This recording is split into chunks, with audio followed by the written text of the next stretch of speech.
Saya nggak tahu nih indikasinya mereka apa ngapain. Ini setiap malam di atas jam 1 pagi. Ini kondisinya saya hampir jam 2 pagi. Nah inilah, ini mereka kumpul-kumpul nih.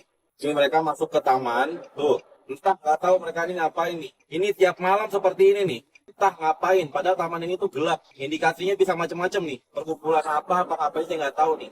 Pemerintah Kota Jakarta Timur menutup 2 akses masuk ke hutan Kota Cawang, Kecamatan Makassar, menyusul dugaan penyalahgunaan kawasan tersebut untuk aktivitas mencurigakan pada malam hari. Penutupan dilakukan dengan pengecoran permanen guna mencegah akses keluar masuk di titik yang dinilai rawan. Camat Makassar, Dimas Prayudi, mengatakan penutupan dilakukan bekerja sama dengan Suku Dinas Pertamanan dan Hutan Kota Jakarta Timur. Langkah tersebut diambil untuk mengurangi potensi kerawanan di kawasan Cawang dan sekitarnya, terutama pada malam hari. Selain menutup akses, Pemkot Jakarta Timur juga akan menggelar patroli gabungan di kawasan hutan Kota Cawang.